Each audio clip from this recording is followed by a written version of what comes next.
Hello everyone, good morning. मी Shine teacher गुरुकिल्ली for competitive exam या चॅनलवर आपल्या सर्वांचं स्वागत करत आहे.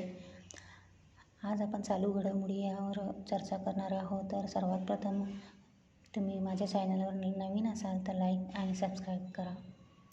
आजचा हे व्हिडिओ माझा खूप युजफुल ठरणार आहे. मध्येच स्किप करू नका, शेवटपर्यंत बघा. ज्यांना खरोखरच शिक्षक व्हायचं असेल आणि कोणतीही कॉम्पिटेटिव्ह एक्झाम सक्सेस व्हायचं असेल तर त्यांनी माझ्या चॅनल GK, महाराष्ट्र भूगोल, भारताचा भूगोल आणि जगाचा भूगोल हे सिरीज आपले चालू आहे आणि चालू घडामोडी यावर सुद्धा चर्चा होणार आहे. तरी जास्तीत जास्त माझ्या चॅनलला शेअर आणि सबस्क्राईब करा. चला तर बघूया की चालू घडामोडी. सध्याचे बघा, सर्वात जास्त मेंढीपालन जम्मू काश्मीर येथे केला जातो. जम्मू काश्मीर या राज्यामध्ये बघा मेंढीपालन सर्वात जास्त केले जाते. सध्या सर्वात मोठे सौर प्रकल्प रेवा प्रकल्प म्हणून मध्य प्रदेश या ठिकाणी शिर्डी नदीवर स्थापन केलेले आहे. त्याचं जे वॅट आहे ते 750 मेगावॅट आहे. नंतर रेवा प्रकल्प हे सौर प्रकल्प आहे आणि सर्वात मोठे आहे. 750 मेगावॅटचा आहे. मध्य प्रदेश शिर्डी नदीवर आहे बघा. सध्यांचा करंट अफेअरमध्ये आहे. MPSC UPSC आणि TET परीक्षेला हमखास हा प्रश्न येऊ शकतो. 2021चे सर्वात स्वच्छ शहर कोणते? तर इंदोर या शहराला त्याचं हे बक्षीस मिळालेलं आहे बघा. 2021चे सर्वात स्वच्छ शहर इंदोर. भारतात नवशैक्षणिक धोरण 2021ची रचना बघा कशी आहे आणि त्याचे कोणाच्या अध्यक्षतेखाली हा शैक्षणिक धोरण केलेलं आहे बघा. भारतात नवशैक्षणिक धोरण कस्तुरीरंगन यांच्या अध्यक्षतेखाली त्यांनी तयार केलेलं आहे आणि कर्नाटक, मध्य प्रदेश हे राज्य प्रथम अंमलबजावणी केलेली आहे. सध्या तेथे रचना काय केलेली आहे बघा. 5+3+3+4 म्हणजेच 5+3 8, 3+11 आणि हे 4 म्हणजेच 11वी झाल्यानंतर लगेच आपल्याला कोणताही कोर्स 4 वर्षाचा करायचा आहे.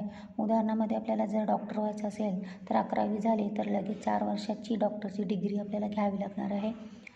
इंजिनियर व्हायचं असेल तर 11वी झाल्यानंतर 4 वर्षाची आपल्याला हे डिग्री करायची आहे. अशा प्रकारे 5+3+3+4 असे हे भारतातील नवीन शैक्षणिक धोरण आहे. भोपाळमध्ये बघा सध्या ई-वेस्ट क्लिनिक उभा केलेलं आहे. म्हणजे ई-वेस्ट म्हणजे जे कचरा आहे कॅरी बॅगमार्फत ते आपण द्यायचं आहे आणि उपचार फ्री करायला सुरुवात केलेली आहे. कोण? भोपाळ. भोपाळ काय? मध्य प्रदेशची राजधानी. ई-वेस्ट क्लिनिक कचरा कॅरीमार्फत उपचार फ्री करायला सुरुवात केलेली आहे. कलम 370 नुसार आपल्याला काय एखाद्या देशाचा राज्याचं नाव आपल्याला बदलता येतो. मग हे जुनं नाव आणि हे नवीन नाव बघा. कुशिंगाबाद याचं नवीन नाव आहे नर्मदापुरम. कुशिंगाबाद, नर्मदापुरम, शिवपुरी, भुवनेश्वर. शिवपुरी, भुवनेश्वर आहे नवीन नाव. शिवपुरी, भुवनेश्वर. बंबई, माखन नगर. बंबई, माखन नगर आहे. सध्या बघा मध्य प्रदेशचे MPचे सध्याचे CM कोण आहे? शिवराज सिंग. आणि मध्य प्रदेशची राजधानी भोपाळ. क्षेत्रफळानुसार हा राज्य काय आहे? दुसऱ्या क्रमांकाचा राज्य आहे. तर सर्वात प्रथम राज्य कोणतं आहे तुम्ही ते कमेंट बॉक्समध्ये सांगा.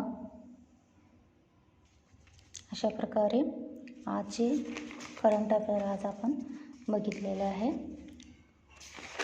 चालू घडामोडी काय आहे? जम्मू काश्मीर मेंढीपालनासाठी आहे आणि रेवा प्रकल्प सर्वात मोठे प्रकल्प 750 मेगावॅटचे मध्य प्रदेशमध्ये शिर्डी नदीवर आहे. 2021चे सर्वात स्वच्छ शहर इंदोर आहे आणि भारतात नवशैक्षणिक धोरण कस्तुरीरंगन यांच्या अध्यक्षतेखाली केलेलं आहे आणि कर्नाटक, मध्य प्रदेश या राज्यामध्ये जे आता सध्या अंमलबजावणी चालू आहे. भोपाळ ई-वेस्ट क्लिनिक त्याने काय करतात? कचरा कॅरी आपण त्यांना द्यायचा आणि उपचार फ्री करून घ्यायचा आहे. कलम 370 नुसार नवीन आणि जुना राज्य बघा. कुशिंगाबाद, नर्मदापुरम, शिवपुरी, भुवनेश्वर. शिवपुरी, भुवनेश्वर, मुंबई, माखननगर MP चे सध्याचे CM शिवराज सिंग, राजधानी भोपाळ आणि क्षेत्रफळानुसार दुसऱ्या क्रमांकाचा राज्य आहे. Thank you for watching. धन्यवाद.